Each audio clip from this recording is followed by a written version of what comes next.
Carta do apóstolo Paulo aos Gálatas, capítulo 4, versículo 19. Quem encontrou, diga amém. Posso ler? Diz assim a Bíblia: Meus filhos, por quem de novo sofro as dores de parto, até ser Cristo formado. Uma mãe não sente dores só na hora de gerar, de trazer um filho à vida, mas ela se identifica quando o filho está doente, quando o filho está sofrendo, quando o filho é ferido, quando o filho é decepcionado. A mãe continua sentindo dores por causa do filho. E com Deus, em relação a nós, não é diferente. Compartilhar.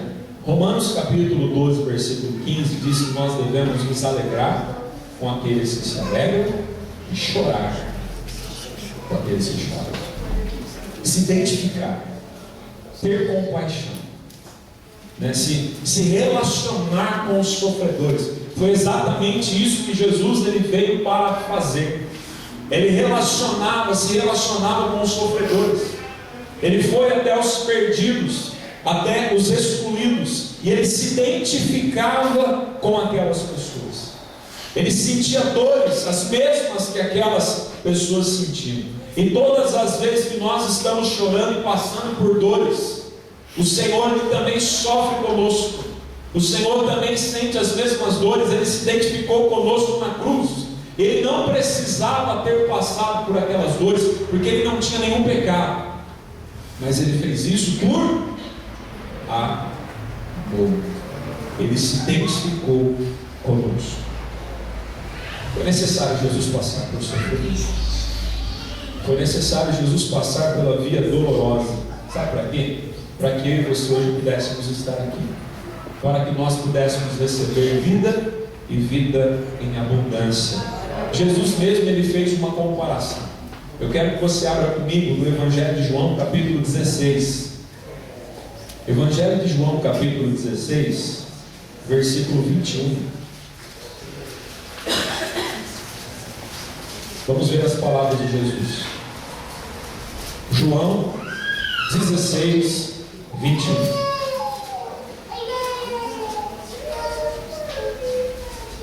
Amém? Diz assim, a mulher, quando está para dar à luz, tem tristeza, porque a sua hora é chegada. Mas depois de nascido o menino, já não se lembra da aflição, pelo prazer que tem de ter nascido ao mundo um homem. É interessante a gente perceber na fala de Jesus aqui, que ele diz a respeito do nascimento de um homem ao mundo. No final do versículo, primeiramente ele usa a palavra menino, e por fim ele fala sobre o nascimento de um homem ao mundo. Ele não fala do nascimento de um bebê, ele não fala do nascimento de uma criança, mas de um homem. Isso é muito importante a gente perceber isso, que salta aos olhos, porque a palavra homem carrega consigo uma responsabilidade. A palavra homem fala de maturidade. A palavra homem traz consigo um caráter de responsabilidade. Deus quer ter filhos homens, ou seja, maduros, íntegros, retos, tementes a Deus, homens completos, homens de verdade. E aqui a palavra homem também se refere à mulher. Deus quer filhos e filhas adultos, maduros, prontos, experimentados para a obra que Ele tem para nós sobre a face dessa terra. Em muitas culturas, para que o menino passe da fase da infância para a maturidade, é necessário algumas provas de força para provar que ele já é homem. Lá no Amazonas, os índios, as crianças, os meninos, os pequenos índios, é confeccionada uma luva de palha, e dentro dessa luva se coloca formigas, as quais elas picam com uma dor, e há uma liberação de uma enzima, de uma espécie de um veneno que causa dor, e às vezes paralisia e pode levar até a morte. E para provar que o índiozinho agora é homem de verdade, ele tem que pegar a sua mão e ficar com a sua mão envolta naquela luva de palha cheia de formigas. E é amarrado na altura do seu punho, e ele tem que ficar algumas horas. Se ele suportar, significa que ele é homem. Em outras culturas da África, uma criança, um menino, para provar que ele já é homem, ele precisa caçar e matar o seu primeiro leão. Então ele é deixado na selva e ele precisa trazer um leão, capturar, matar um leão, para provar que é homem. Na nossa cultura, talvez ocidental, outras coisas sejam necessárias, entre aspas, para provar que o garoto é homem. Às vezes, entre mesmo os adolescentes, e ficam fazendo algumas perguntas sugestivas, na intenção de verificar se esse jovem já é homem ou não. Quantas meninas ele saiu, o que ele já fez ou deixou de fazer. E se ele já fez, eles recebem aplausos e é atestado, um certificado de que ele já é homem, entre aspas. Mas para Deus, sabe o que é ser homem de verdade? Não é ter muitas mulheres, não é bater em todo mundo, não é ter muito dinheiro, mas ser homem de verdade para Deus é temê-lo, é servi-lo, é submeter-se a Ele. Você está entendendo? É esse tipo de homem que o Senhor está buscando, homens que o temam. Porque Davi era uma criança quando ele enfrentou Golias, e ele foi no nome do Senhor dos Exércitos enfrentar aquele gigante. Ele não fez no nome dele para provar a sua masculinidade, mas ele fez no nome do Senhor dos Exércitos. Diga glória a Deus por isso.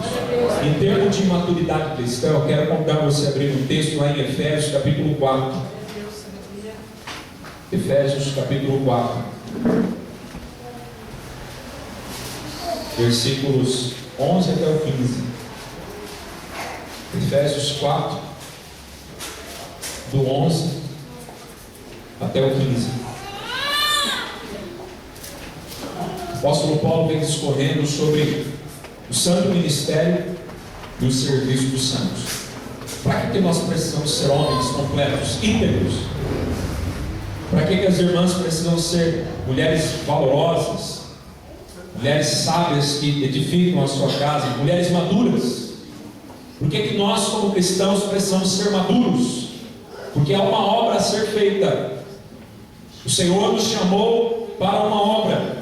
E no versículo 11 diz: e Ele mesmo concedeu uns para apóstolos, outros para profetas, outros para evangelistas e outros para pastores e mestres, com vistas ao aperfeiçoamento dos santos, para o desempenho do seu serviço, para a edificação do corpo de Cristo, até que todos cheguemos à unidade da fé e do pleno conhecimento do Filho de Deus, a perfeita varonilidade, à medida da estatura da plenitude de Cristo, para que não mais sejamos como meninos. O Senhor não quer ter filhos meninos para o resto da vida, agitados de um lado para outro e levados ao redor por todo o vento de doutrina, pela artimanha dos homens, pela astúcia com que induzem ao erro, mas seguindo a verdade em... O que acontece depois da vírgula? Cresçamos em tudo naquele que é a cabeça, Cristo. Olha para o seu irmão e fala: irmão, é hora de amadurecer, é hora de sermos homens, é hora de nós sermos mulheres de Deus, homens e mulheres de Deus, servos do Senhor, experimentados nas dores, porque as dores nos edificam, nos abençoam, nos fazem crescer. É quando nós passamos por lutas, quando a nossa fé é provada, que nós somos aprovados, se permanecermos no fim, se nós perseverarmos até o fim, seremos salvos.